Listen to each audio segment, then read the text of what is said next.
Okay, I hope it's working okay. I hope my phone doesn't fall, because that's gonna be really nerve-wracking. Ah! I'm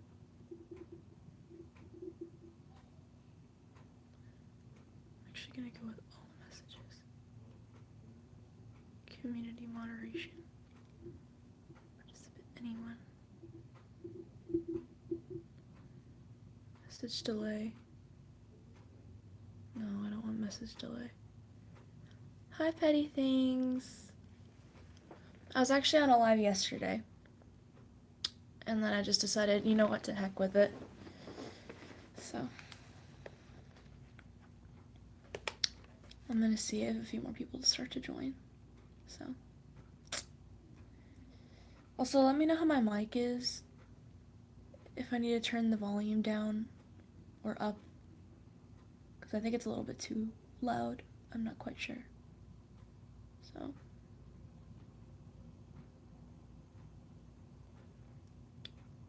We'll see.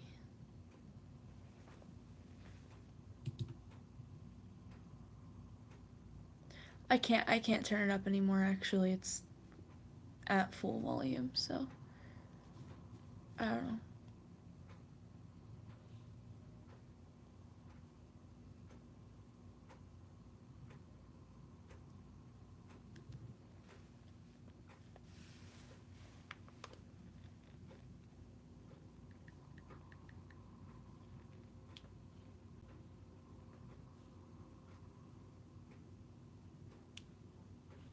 This mic is actually very sensitive because, like, if I tap my desk a little bit, like, my mic will pick it up.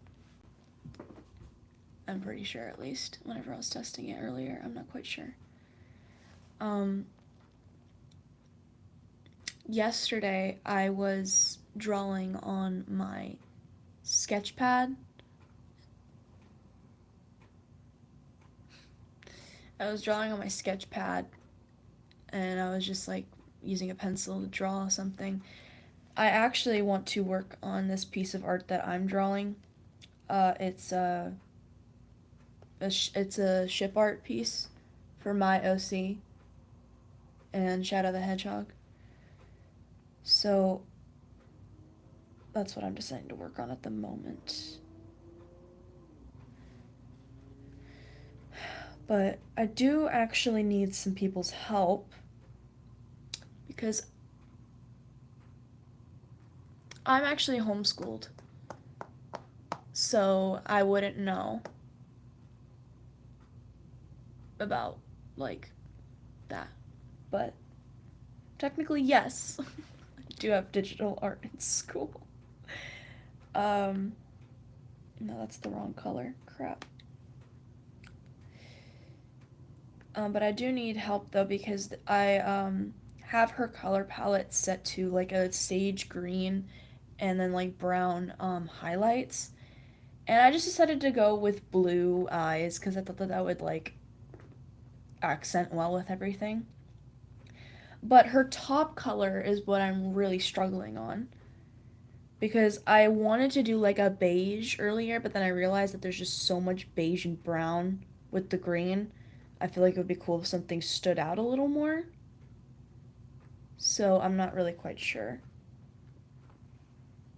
But, yeah. Also, I'm currently using Ibis Paintx, the free version, obviously, and, I like using the, like, the coarse pencil to, outline everything, because it gives it that, like, rough look, obviously. Yes, I have an OC. This is my OC, actually. So, um, hi Xavier. I know I literally was just on yesterday, and then I was like, I woke up and I was just like, you know what, I'm gonna get on a live again later today, just because I want to. So, like I was just telling, petty things here, uh, I'm drawing my OC art with Shadow the Hedgehog. But I'm gonna need help on her top color idea because I was trying to come up with that earlier and I couldn't really think of one. So I think I'm just gonna go ahead and start drawing the what's that called? The inhibitor rings at the moment. And while I'm drawing this, I'm also going to go ahead and bore you guys with the lore behind these two, because I do have some that I've been cooking up. Mauve. I'll think about it. Hold on. Let me go ahead and go to Safari really quick so I can look up some color palettes.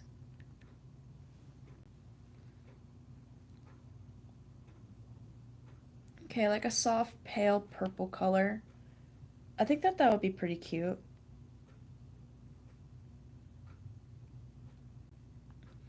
I'm trying to think about something that I would either go with green and brown really well, or that would like clash in a good way though. You know what I'm saying? Like contrast. What am I to say? But here, let me try like a mauve color. Hold on. It's like good. Do like a pinkish and then maybe a little bit more red than that.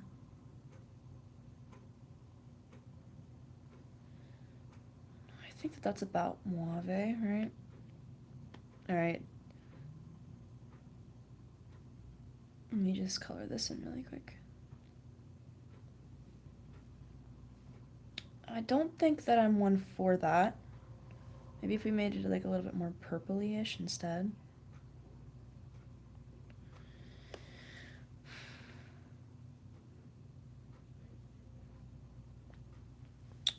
There's no rush. There's no rush. I think that there's like, I don't know, a lot of preparation and energy mentally that just goes into making a video by itself, so I don't know. Yeah, I'm trying to do a few different shades and a few different like um areas of mauve. I just don't really think that it goes electric blue or bright orange with brown and green. I was also trying to see if I should go with blue to match her eyes. I might try. I'll try the bright orange. Let's see how that goes.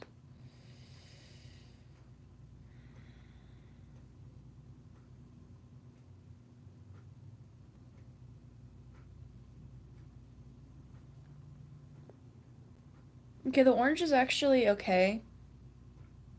I think that the orange is definitely on the list of colors that I want to do. Let's try the electric blue.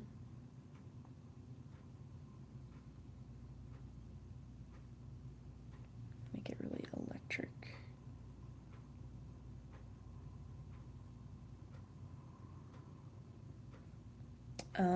I think that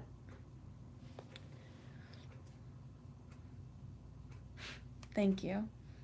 I think that the electric blue is also nice too. It's just I don't think that it gives enough like oomph, like the orange did. Which I'm surprised that I actually really liked the orange because I'm not really an orange colored person, but I have to constantly get feedback from people because I don't know.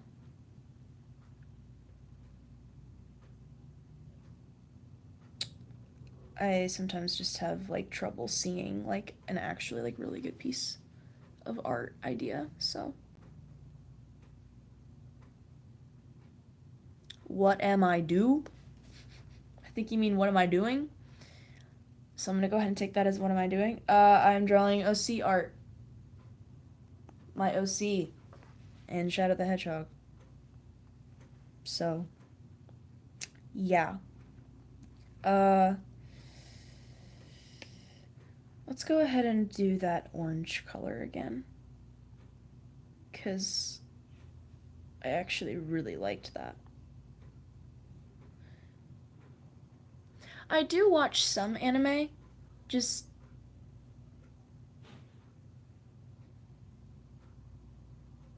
By the way, happy birthday, Xavier. ADHD moment, sorry. I do watch some anime, just not a lot of it and not really consistently because I haven't really been an anime lover very much. Um, I'm currently in the middle of My Hero Academia and I'm trying to, my brain's not working. I'm trying to finish the series before I believe the 8th season comes out because it should be coming out soon. But I've also seen some of Demon Slayer and I've also seen some of Attack on Titan because my friend really wanted me to get into Attack on Titan. I'm gonna assume that's Hunter x Hunter. That might be something else, but I think you're talking about Hunter x Hunter. I have not seen that. I've actually been kind of scared to watch that. I don't know why. I just am. But yeah, there's some things that I'm like more familiar with and then there's some that I'm not. So, yeah, probably my favorite at the moment. Hi, Amber. Um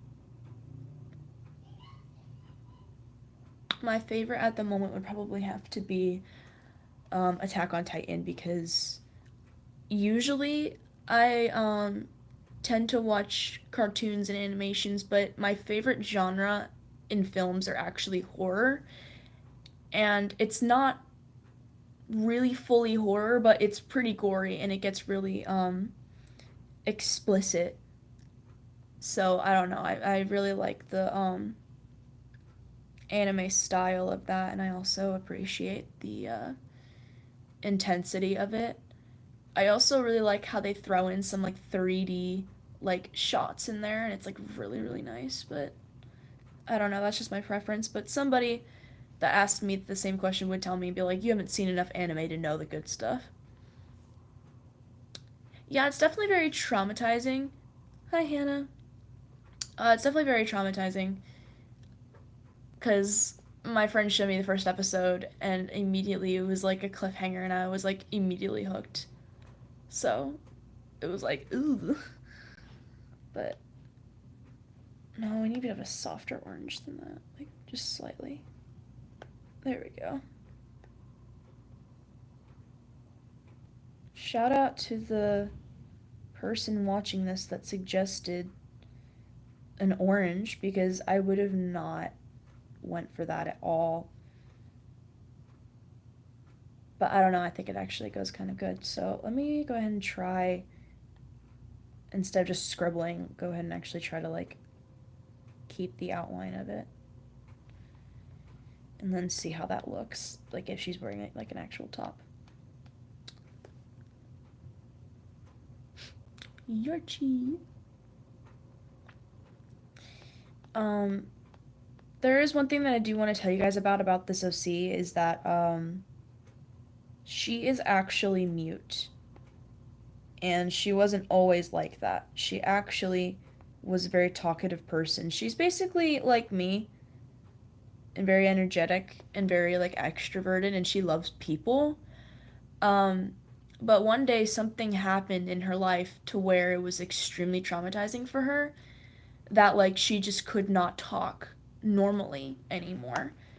So it was really really hard to get used to, but a bunch of her friends who actually really cared for her and really loved her um decided to help her learn sign language and they did too. So in this AU, Tails also actually like he actually grows up because I've noticed in a bunch of the Sonic games that like I feel like Tails just stays 8 years old and I don't really understand why. But every time I look at him I just feel like he hasn't aged at all, has he? But I don't know. I'm not really sure. But all I know is that in this AU like he actually does grow up. And I'm also for the headcanon that whenever Tails grows up, like he gets taller than Sonic. I feel like that relationship would just be really adorable. because like he's still his younger brother, but he's taller than him, and he's like this giant scientist, this giant techie like amazing little kid, and I'm just like so cute.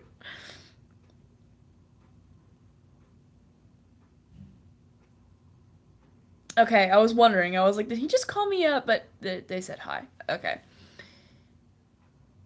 Hannah, you can vent about anything that you want. We're here to listen. And yes, he kind of does look 4 at times, but he's actually 8. Just crazy. But yeah, so she actually, like, she's actually the sister of Tails, but they didn't grow up together. And then, like, I knew I was forgetting to draw something about her. I knew I was forgetting to draw something. I was like, there's something here that I'm forgetting to draw. I forgot her tails.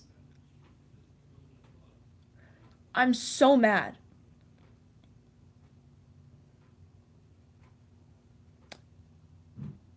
That's really sad for your dog. I'm so sorry.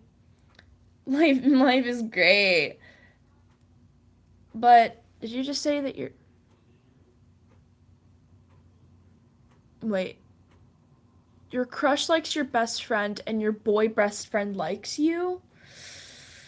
Oh, that's difficult. Sorry about that. I'm extremely mad at myself right now. If my OC, have you ever thought about like if your OC was real and they could talk to you, like how would they actually feel about you? Because like you are literally the one that gives them trauma. You're literally the one that gives them. It's really funny if she were to meet me in real life, she would just be like,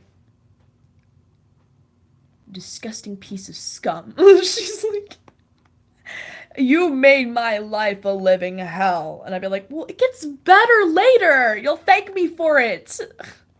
You'll thank me much, much later.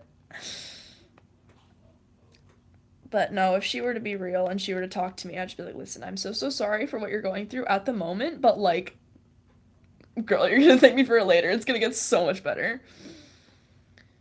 So, yeah, she would kill me. So I know that most people know this, but for some reason I've been talking to a lot of Sonic fans lately and they don't know that this happens. And I really don't understand it. But I'm gonna say it anyway. So obviously Shadow's origin story um happens in the arc, which is like up in space because Maria has like a certain illness and she can't live on Earth, so they have to live up in space.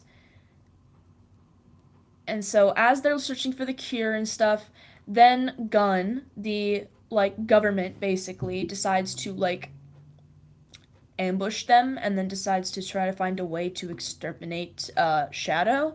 And in the process of that, Maria decides to help save Shadow. And so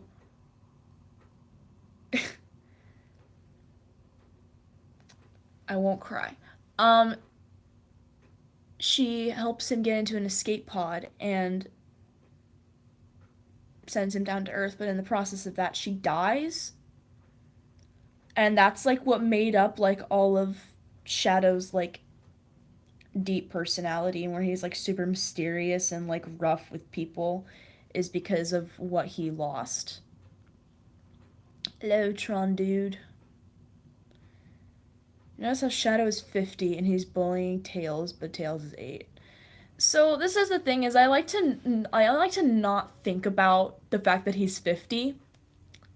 Bye, Hannah. So sweet. Happy Saturday. Um but yeah, I like to not think about the fact that Shadow's 50 years old because yes, he technically is because that's how long he's been alive, but the body that he's in is like I'd like to say a 19-year-old. And yes, he ages, but like when he was in stasis, I feel like he's not really. Please, tutorial? Tutorial on what exactly? Please.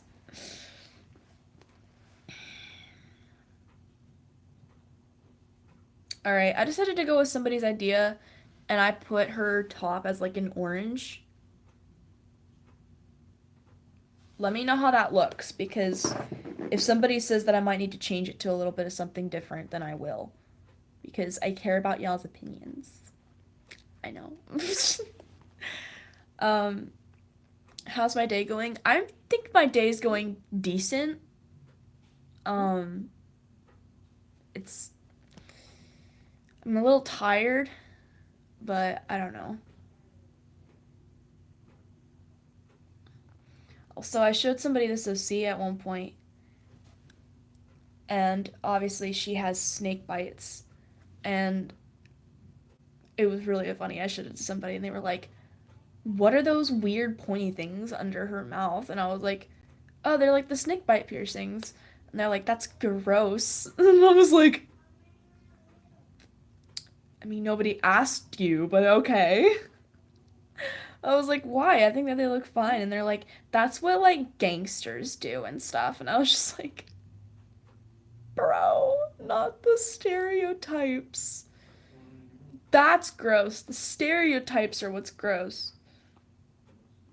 But anyway, I will always defend her. Um, I think I need to yeah, hold on. I need to make this larger, and then I need to actually do like the outline and get rid of all the scribbles so that you guys can actually notice. I love English. It's so nice. This is actually like what her ear actually looks like on the side. And you guys are probably gonna cringe at this idea. But she actually used to live in like this kind of town called Rainfield, and that's where she grew up. She grew up with her grandparents. She doesn't really know her parents. We'll find out later. She didn't really know her parents. She grew up with her grandparents, and she lived there for most of her life. And it's not like her grandparents were bad to her. It's not like they treated her wrong. It's just that she knew that they were getting older, and as a teenager, she knew that she needed more love. She deserved more attention that what her grandparents gave her. And so she knew that she couldn't live like that anymore. So she just talked to her grandparents and was like, "Listen, I love you both very, very much. Thank you for taking care of me, but I need more in my life. So I'm going to go out and I'm going to explore the world." And obviously, as really sweet grandparents were, they were like really supportive and were just like, "Okay, sure, go ahead. Like, we love you too." And I'm sorry. And they were like, "I'm sorry, we can't give you the life that you want, but if you ever need anything, just come back and visit." So that was kind of like the beginning of everything. So she set out to like find herself. Um, she just started exploring the world, and then she came across this city, which I'm not sure what I want to name it yet. So also, if you have any suggestions for that, please put that in the comments and give me an idea for like a city name. Um, and as being like a town girl that kind of lives out in the country, like it was kind of weird for her to be in the city. And also, she was like, hold on, I have my timeline somewhere written down. I think it's on this page. Ah, fudge. Uh, Hold on. I think it's this page. No, it's the other one.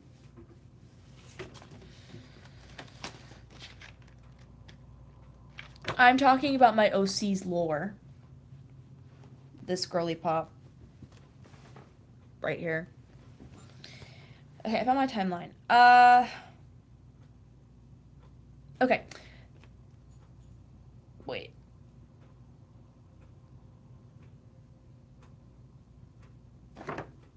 That doesn't really make sense. But, okay. I guess we'll go with that. I also, like, wrote her lore like the beginning of it at least like a long time ago. So I think I'm going to change a few things. But that's all about being the writers. You can change anything you want.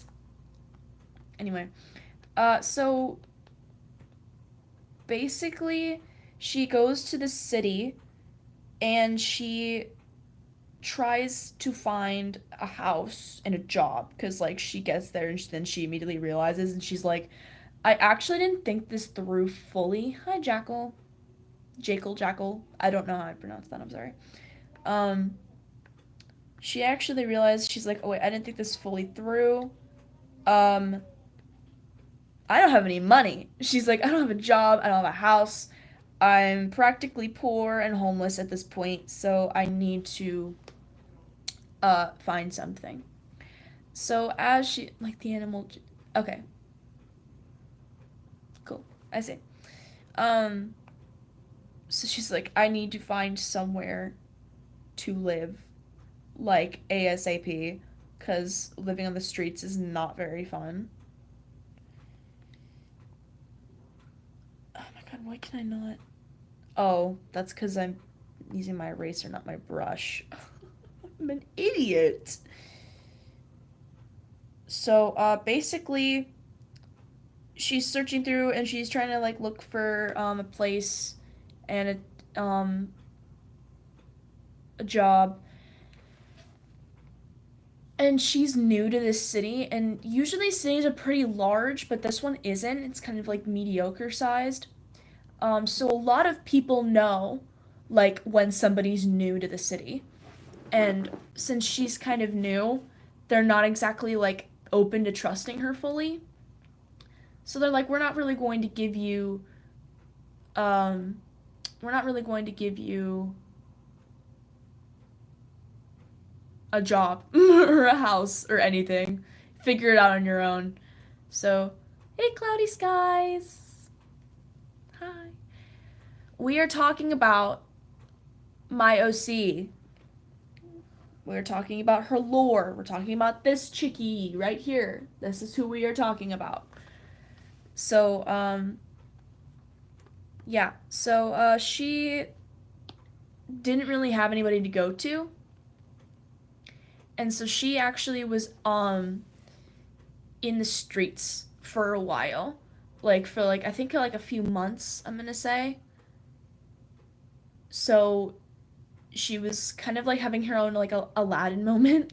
She was like stealing just like food and like slight bits of money from people. But one day she stole from the wrong person. So she was like going around, she stole from this dude who actually like had really good reflexes. So he was like, my OC is a Goku looking character. Ooh, cool. Um, he actually like chased her like all throughout like like the alleyways and stuff. And then he eventually caught up to her and took her back to this weird building. And hi, Ember. Um, oh my gosh, the Vaseline is on the floor. ADHD moment. Squirrel. Sorry. Uh, my friend came over recently and she forgot her Vaseline here and we couldn't find it anywhere. So wow, I found you live on YouTube again. Yes, I'm back again because I decided to come back. So fun. Um, yes, please come back. So, what was I talking about? Yeah, so he takes her back to like this weird building or whatever, and it turns out to be like a weird mafia sort of group of people. Like they have like hitmen and stuff and they have like deals and they're actually pretty rich and pretty well known, but like nobody knows how exactly they do their business. So, anyway, um so as punishment, that's how she got this. That's how she got this little chunk taken out of her ear that kind of just what what in the character AI is this? OC lore. Stop bullying me. So they kind of just like cut her ear off as like a warning. Like, it's just bendy lore, but for tomboys. That's awesome. So yeah, so they kind of just like chop her ear off, and then she's like, okay, uh, cool. I know not to steal from you again. They're like, no, no, no, no, no. You're not just not going to steal from us again.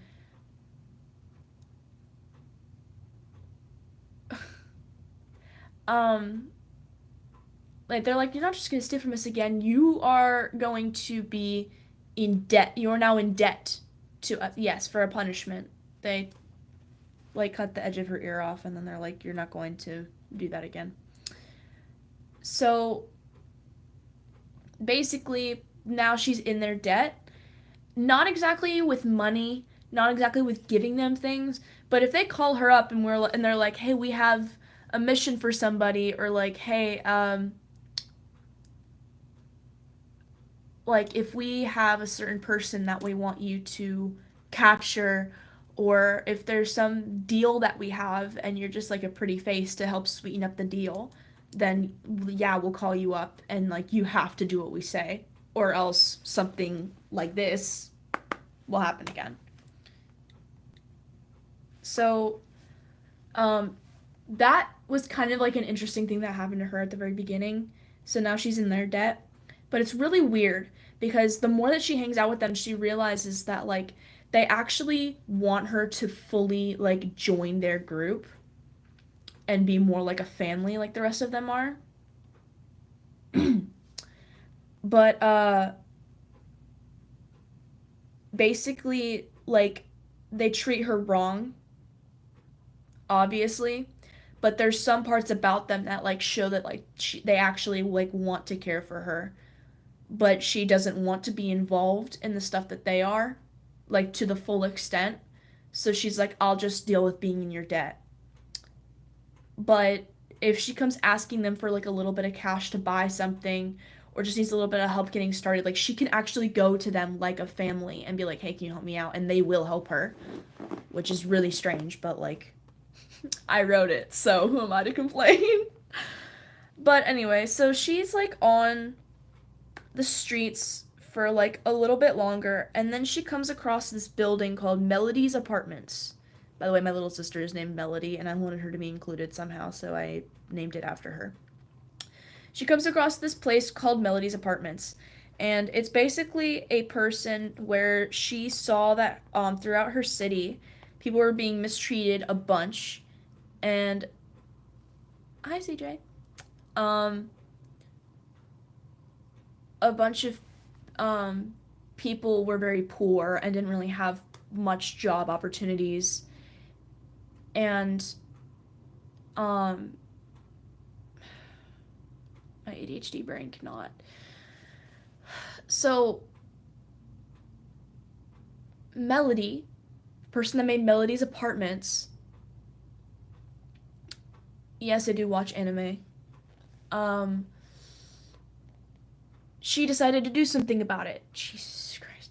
She realized that a bunch of the people in her city were actually very poor and didn't have very many job opportunities, and they couldn't really pay for rent very well. So she decided to make a really, really low rented, like, apartment complex. And I actually have the picture on one of these pages, I'm pretty sure, where it's in my book.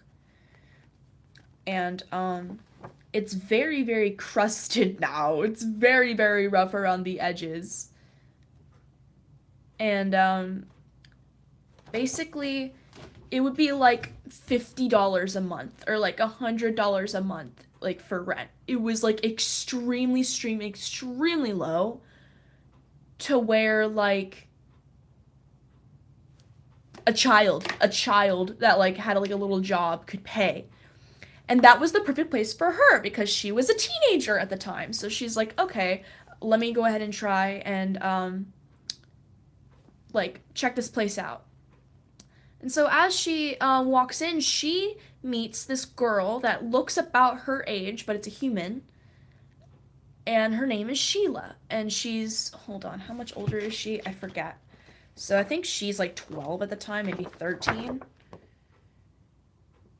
She was 17. No, wait, she's 15. Okay, she was 15 at the time. She was 13. Okay. Okay. Okay, so she's 13 and she meets this 15-year-old and she's like, "Oh, hi, I'm new here and I need a place. So, can you help me out?" And she's like, "Okay, cool. I'm actually not that much older than you. I'm actually like 15, you're 13. And I've actually been recently looking for a roommate. And that would also make rent cheaper for the both of us because we could like split it half and half. So why don't I show you my room and show you around and you can move in with me?" And she was like, "Okay, great." So she gets to know Sheila and she talks to her and she goes and checks out her little place and it's super cute, super nice. And she's like, "Okay, for how cheap this place is, this person's like this person's cause was really sweet." So they're like, "Why not? Let's go ahead and let's be roommates." And so that worked out like really, really well for the both of them, and they actually ended up becoming really good friends. This is whenever her story starts intertwining with Shadow. Shadow. Uh, so we actually find out that Sheila in this AU, Sheila is Maria's sister. Yes, I know. Maria does not have a sister. This is why it's an AU, an alternate universe. An alternate universe where Maria has a sister. So I believe that, like, she was 15 and then the other, and then her sister was 12. No. Maria is 5 years younger than Sheila. So Sheila would be like 17 and then Maria would be 12. Wait for what? I just see the comment wait and then nothing else. I don't understand. But anyway, so we realize that Sheila, like from by the way, I just realized I've been talking about my OC this whole time and I haven't even said her name. Emerald. Jeez. This is Emerald, everybody. Emerado. Emerado. The ship. Woohoo. Yay. Okay, so basically what happens is Emerald is just talking to Sheila and then she's like, "Yeah, by the way, I totally have this sister that like cannot live on Earth and she's up in space." And then she's like, "What?" Um so actually her story started out a little slightly like just slightly different, but like not that much different than Emerald's. So Sheila lived with her sister Maria and then their grandfather Gerald um in space on the Ark, and basically she had like the same thoughts that Emerald did. And she's like, "I feel like that my sister is mainly being the one taken care of. She's mainly being the one like looked after. So I don't really feel like I belong here." So she was just like, "Okay, listen, Maria, I understand you cannot live on Earth." Hello, Illusion. She's like, "I understand you cannot live on Earth, and I love you very much, but I need more in my life. And I'll obviously still come and visit you," but she's like, I need to like do something. I'm 15. Um so she moves down to Earth and then she finds this place, Melody's apartments, and then she starts running it out on her own. It's kind of tight, so she can't really do anything that she like wants to do, like her dream job or anything or school. She actually just has to deal with what she has. So then Emerald finds that out and she's like, "Oh, so we actually started out really, really similar. We were both being treated well, but we knew that we wanted more, so we had to leave." And then that's whenever they knew that they were like soul sisters. So they weren't sisters by blood at all, obviously. One was a human, one was a fox. And the other person was just like, yo, you're cool. You're sick. I like you. We actually have really similar stories. Besties. So they weren't related, obviously, but they called each other sisters because that's just how they were.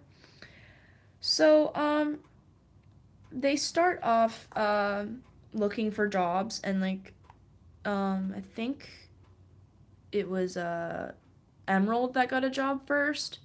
I think she just like got a job at like her local supermarket, and they were just like living by themselves and just really happy, really content, not doing school or anything, not really like pursuing any like life dreams.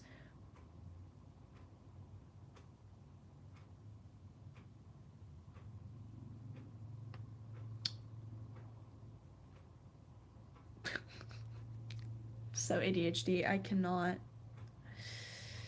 So yeah, they were just living really contently, not really like pursuing any life dreams or anything. They were kind of just surviving, not really thriving, but surviving. So, what happens is all of a sudden they just get a random help wanted like type of piece of mail. Hi Lydia. No, yeah, ADHD really sucks. Like I'm trying to draw, but like I can barely draw like I can barely draw and talk at the same time. And then I have to read comments and I have to fully like get off of my train of thought, and it's really really hard.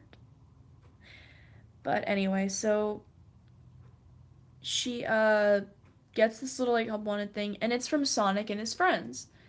And he's like, "Okay, so basically we've been seeing you interact with the people in the city, and I see how you've been getting along really well cuz like it's just like people just on the street. She's been talked about apparently.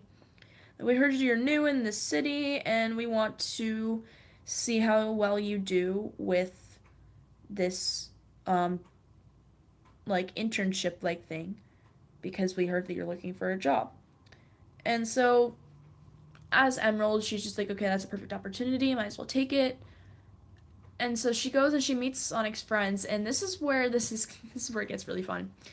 Is she's talking to Sonic, and Sonic's showing her around.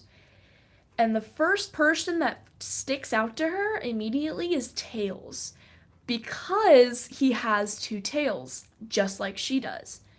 She doesn't really like to show it because she just like doesn't really care for it. So she actually just takes her tails and just twists them to make it look like one since they're so fluffy.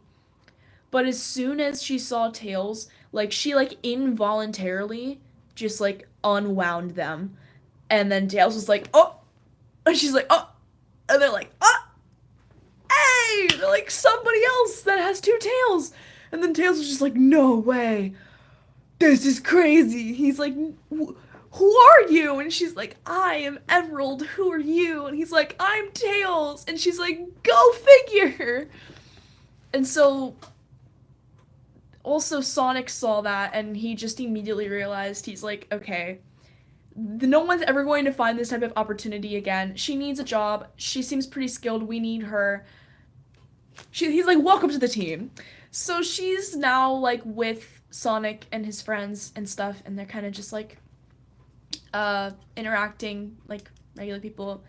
But Tails is constantly like always asking if he doesn't know, like, "Where's Emerald? Like, I want to be with Emerald. I want to talk to Emerald. I want to do stuff with Emerald," because they just they have something about them that causes them a lot of pain, but now they actually like can relate on it. Tails was bullied like that all of his life. She was bullied like that all of her life. It's just they went about it two different ways. And now they met, and then they're like, "Whoa, that's crazy." So this is also the part in my story where she starts to meet Shadow. Basically what happens is they have this little like mission thing going on. So Eggman's in town and they're fighting, and she's like, "What's going on? How can I help?" And some of the effects of Eggman's like firing ended up going into the sides of like some buildings and ended up like crumbling on top of like cars and areas and sometimes people. So Sonic was like, okay, I need you to go to the pieces of rubble and I need you to pull out as many people as possible. And she's like, okay, cool. So as she's like zooming off and she's going through this or whatever, uh, she literally, and I mean literally, clashes. She runs into Shadow and they both like get knocked down, and then that immediately just sets him off and he's immediately annoyed and he's just like, okay, who are you? What are you doing here? It's obviously not safe to be out here. Go away, please. And she's like, excuse me, who are you to talk to me like that? I was going to apologize for running into you, but now that you've treated me like that, I take that apology right back in my mouth. So she's like, hi, it's not so nice to meet you. My name's Emerald. I am a new candidate. I'm a new person of this group of Sonic and friends and stuff. Who are you? And he's like, well, I am Shadow the Hedgehog, the ultimate life form, and don't think that I'm gonna let you live this down. Like, you totally just ran into me. And I've been with Sonic and his friends for like a long time now, way before you. And she's like, okay, dang, he's rude. Little did they know. Little did they know. Anyway, so basically what happens is they realize that they're on the same mission, so they just start like bringing people out of safety and in and out of safety. And then like towards like the very end there was like this cave kind of like rubble piece and it was about to cave in. And Shadow was originally going to go in and she's like, "No, no, no, no, no. I need you to be out here and you're faster than me, so I need you to run people back to safety and then come back for the others because I can't get them all out at once." And then right as they were getting like the last person out, like it almost caved in on her, but like he immediately like just grabbed her and like yanked her out and then saved her, and she was like, okay. So he's rude, but he's not like mean, and he has a heart. So cool. And then Shadow realized like the skill and stuff that she actually has, and he was like, okay, she's actually pretty cool. All right, I can tolerate her. So that's how that friendship started. Now moving back to like Sheila. So this is basically kind of what's happening is they're all just kind of friends and then everybody's just living their own lives and life is good for a while until Maria dies. Which I just realized I actually got the timeline wrong. I forgot. Oopsie. Just pretend like that whole entire story about Shadow and them meeting, pretend that that's like after what I'm about to tell you, okay? Just pretend, okay? Erase, rewind, scratch that, reverse it, just pretend that it comes after what I'm about to tell you. Because you know that Shadow's been living with Maria the entire time. So anyway, Sheila would go up and visit Maria every now and then, but Emerald would not come with her because she had to take care of the house. So that's why she never saw Shadow up there. But she knew that he existed. She just never really thought she would say anything. Until the time where Maria dies. When Sheila found that out, she was completely heartbroken. But she didn't want to put the burden onto her, well, younger, like, sister. So she's like, okay, I'm just not going to say anything. This is really heavy on me. And she actually felt some kind of guilt. And she's like, if only I had just decided to stay up there with them. If I didn't just have to become an adult, even though I'm like still a child, I should have just lived my life. I don't know why I decided to do that. But now all of a sudden, I just realized so much time that I could have been spending with them, I can never get back, and now she's gone. And my grandfather's in prison, and I don't know what I'm going to do. So she's really upset, and this is weighing really heavily on her. But she just decides to not share with anybody because she feels like she can't burden anybody with it. This is whenever she starts learning how to deal with these things unhealthily. She starts to not eat as healthily as she used to. She would like push her plate and like make the stuff look like she ate more when she barely ate any bites. She wouldn't get that much sleep. And then she discovered self-harming. She discovered self-harming, and she realized that that was a way to punish herself, and that's how she thought she was supposed to deal with it. And so in the process of that, sorry, got a notification.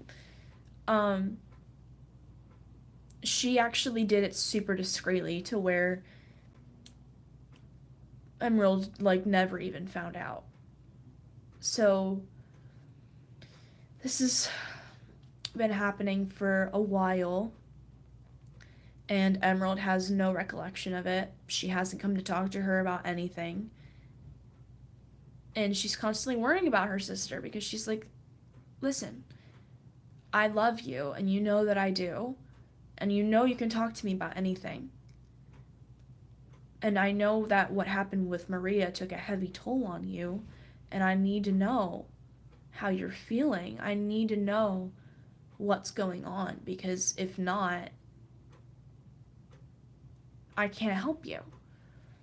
So Sheila would open up about a little bit, like about this much, but really the extent of it was like this much.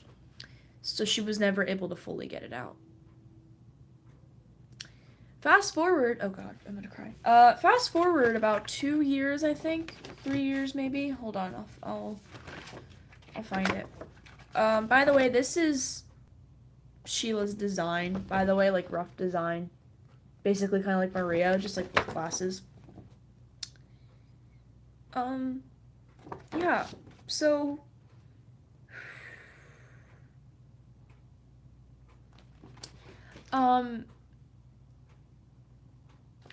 By the way, in case anybody new has joined, we're talking about OC lore. We're not talking about any real people, okay? Because some people, like, I've been telling this to, and they're like, oh my goodness, like, oh my gosh, you have, like, you lost somebody? And I'm like, no.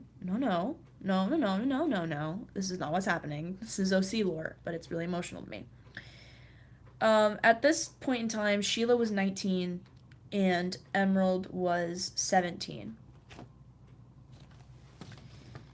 Emerald was good friends with Shadow at this point, to where, like, Shadow, like, loved her about just as much as he loved Rouge. Like, that's how that was. And one day, Emerald just goes out to go run errands, right? She just goes to go do,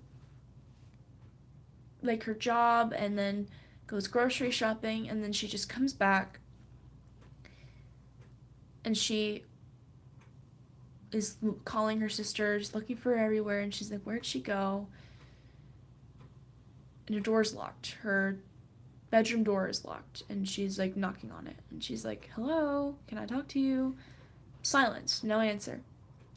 She's a little bit more persistent, starting to get worried, and she's like, okay, your door's locked, so you have to be in there unless you snuck out, but there's no way you could have. You have to be in there. So she keeps persisting, and then she's like, okay, I'm going to unlock the door from out here. I'm going to break the door open or something.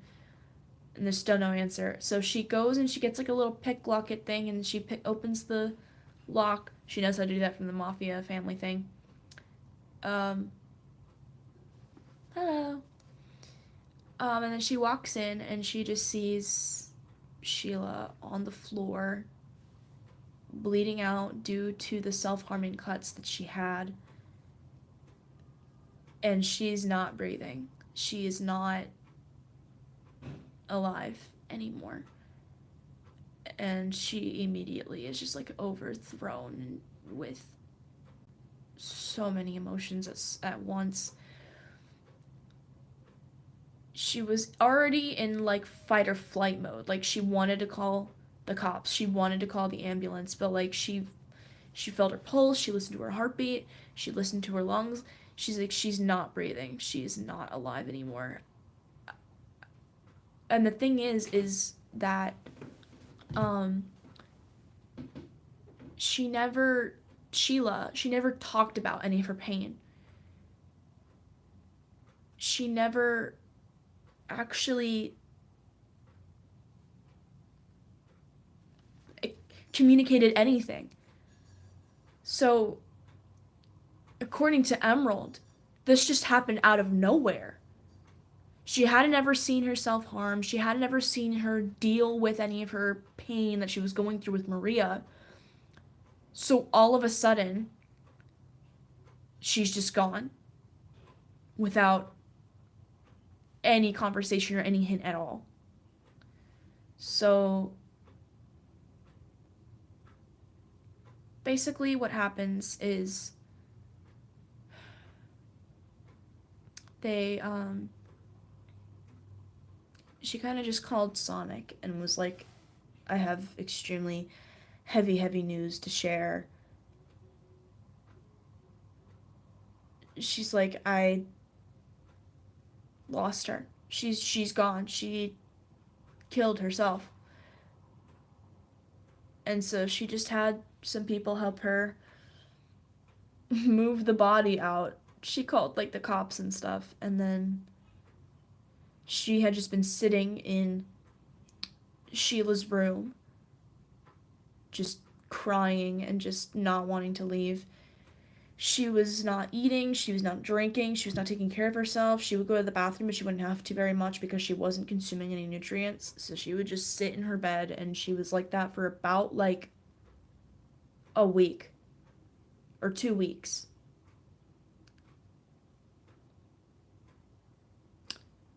So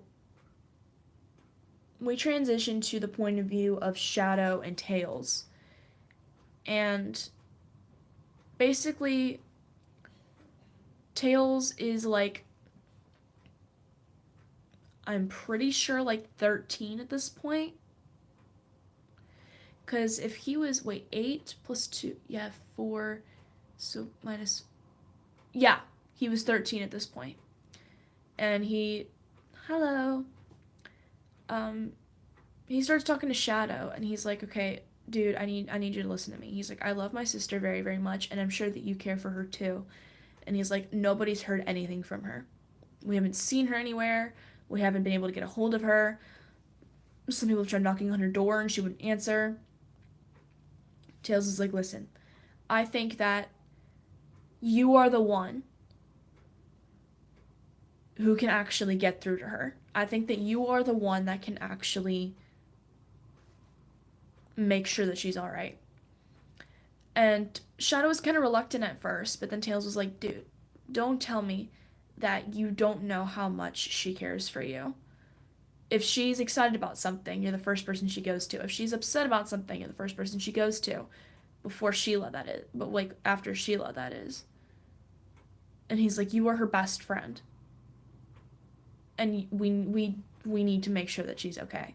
And make sure that she doesn't do anything stupid like Sheila did. So Shadow agreed. And Tails was like, okay, one last thing. He's like, I don't care if she doesn't answer the door. I don't care if she doesn't pick up her phone. You're going to go in her house, even if you have to break in. Aw, thanks, Jackal. That's so sweet. Post, if you have a YouTube channel or if you have a YouTube page or anything, post it on your posts, like your community posts, and then tag me in it. And then I will come and look at it. If you can, at least. Hi, new subscriber. That's so sweet. For backstory. Nice. So basically what's happening is he goes over to her house and he knocks on her door and she doesn't answer, like she hasn't been the entire time, so why would she now? But anyway, basically he walks in and the place is just a complete mess because it hasn't been taken care of or anything like that. So he looks through the house and he comes across Sheila's room and he walks in and she's just on the floor, like, still crying. She's just holding one of Sheila's, like, stuffed animals and she's just, like, in her depressed state, and she's not okay. And basically, he immediately realized that she's not in a good state, so he just needed to take it slow with her. So he just stayed in the door frame, in the doorway, and he got really low and really quiet and really calm. And he's just like, "Hey, it's me. Nobody's been able to get any hold of you. I just wanted to make sure you're alright." And she's at a non-responsive state at this point, so all she can do is just look at him really, really sadly and really, really helplessly. And she's just got this empty expression on her face because she just is so, so sad. And she feels like that she has to deal with it on her own, and the shadow is making her realize that she doesn't. So, at this point, he just gets low to the ground, crosses his legs. I do have a BFF. I do have best friends. I'm from Florida. So yeah. He just gets really low and really low to the ground. It's like crisscross applesauce on his lap or something. He's just like, "Hey, it's okay. I understand your pain. Please, I just want you to talk to me." And so after like some time of just like being really, really sweet and gentle with her, he like comes over finally and sits next to her, and she just lays her head on his shoulder and just starts crying because she can't help but just feel completely helpless. And so he just sits there and lets her cry herself out, and he's just there for moral support at this point. He tries getting her to like say something or "Can you have my BFF?" Uh well, you can't have her cuz she's mine, but we can share. I'm sure she would love you. Um so yeah. He tried to get her to talk to her, but she already knew that like she wasn't gonna be able to respond. So she got over a little piece of like paper and was like, and she's like, "I don't really feel like talking right now." And that was probably the thing that he was most concerned about, because he's like, "Okay, she wants to talk to me. She just feels like she physically can't. That's not good." So he just starts asking her how she's feeling, and they start talking and all of this stuff. And um, then he offers her this little like opportunity, and he's like, "Okay, I feel like that you're at a state right now where you can't take care of yourself, and that worries me." So he's like, "How about I move in with you?" He's like, "How about I move in with you, help you take care of the house, I can run errands if you need." And knowing Shadow, like, he's not a person to offer those types of things. So she immediately realized how much he actually cares for her in that moment. But she did also think about the possibility that, like, that could also bring him down. So she told him that he'd think about it. Yay! So, yeah. So, she, tells him that he can go and that she'll let him know the next day how she feels about it. And he reluctantly leaves because he's not quite sure if it's actually safe to leave her yet. So, right before he leaves, he's like, "Okay, listen, don't do anything stupid, okay?"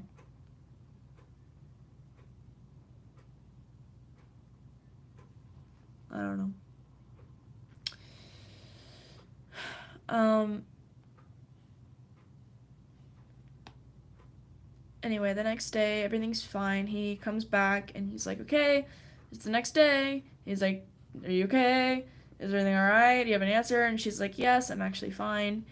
I thought about your offer, and I just want you to know that you're saying that you want to be here because you want to help me, you want to help take care of me. And she's like, that's sweet, but what about you? I wouldn't be able to be there for you for anything that's going on in your life, and I think that that's not fair. And he's like, well, I don't care.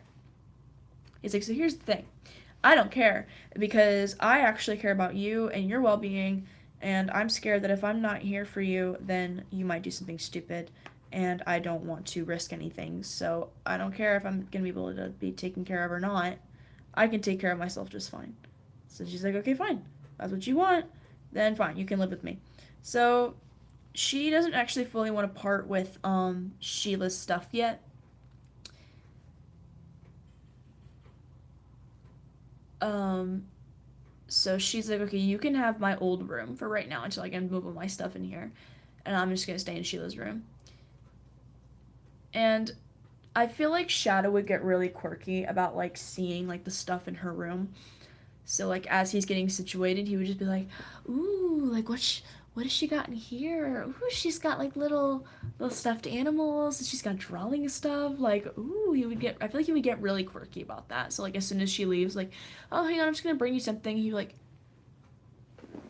what's this? What's this? Like I feel like he would do that. And then she would just come back and be like, okay, I brought this back, and he's just like acting like nothing happens whenever she comes back. So that happened to be like the best thing that ever happened to Emerald was Shadow moving in. I mean, come on, they're so cute.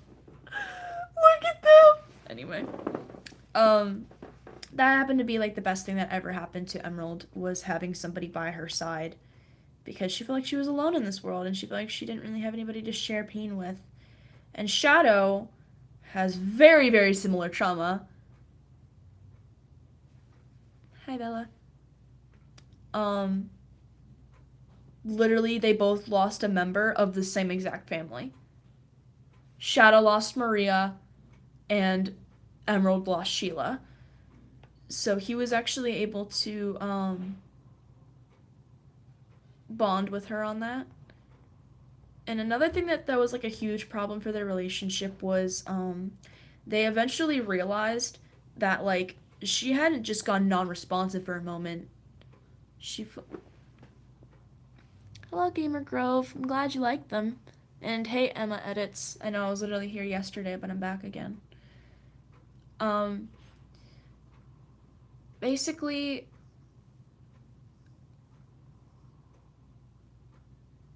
so she wasn't just like at a non-responsive state anymore. They realized that she full on cannot talk. She wants to communicate to people, but she can't anymore. And Tails checked her out for a little bit, and he's like, okay, I hate to say this, but you know how like some people have trauma to their eyes and they end up going blind? He's like, you've had so much trauma that, well, you have gone mute. And she's like, serious. And so she has to like carry like a pen and paper with her everywhere. And then Tails is like, okay, I actually have an alternative. You can actually start learning the language of sign language, ASL. And she's like, okay, that's actually probably a better idea. Because people can talk to her easily. It's just she has to help people learn ASL and she has to learn it so she can communicate easier. So that took a while, but Tails and Shadow were like the two people that actually sat down with her and were very, very passionate about helping her learn ASL. And so once they got a good hang of it, she was actually able to easily talk. And so I always like have this idea in my head, like if a person is angry but they have to sign, imagine somebody being angry and just being like,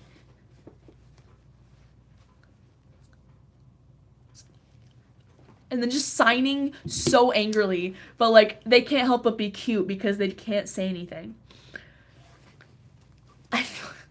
I'm sorry. That's what it looks like to me in my head. But anyway. So they help her learn ASL, and she ends up being like really easily communicative to them. But they were really the only two people that actually like knew ASL like she did. So she was trying to talk to Sonic or Amy, then they would have to be like, what did she say? And then they have to like ask something. And if nobody was around to translate for her, then she would have to write down a piece of paper, or she would have to like play some words out loud on like a phone or something. So that was kind of a bit of a difficult situation for her, but she learned to get along just fine. So, all right, I think I'm going to stop at sharing the lore for right now. I'm actually about to go in a minute because I have some places to go. But I'm really glad that you guys were all here to come to my TED Talks. Come here to listen to my OC's lore. It's a huge, huge passion of mine. At some point, I'm going to start transitioning from like popular trends of shorts to longer videos of me actually drawing and explaining more lore. Um, and no, I do not only have Sonic OCs, I also do have um I also do have other OCs that are like humans or whatever in fantasy that I just made up in my mind. So I will have some days that I will want to share those OC lores as well. But um I do need to go eat, and I have to go to church today with my family. So for right now, I'm going to go ahead and sign off. So I really appreciate you guys listening. I love you all. You guys know that. And this is going to be fun. And this is a fun journey.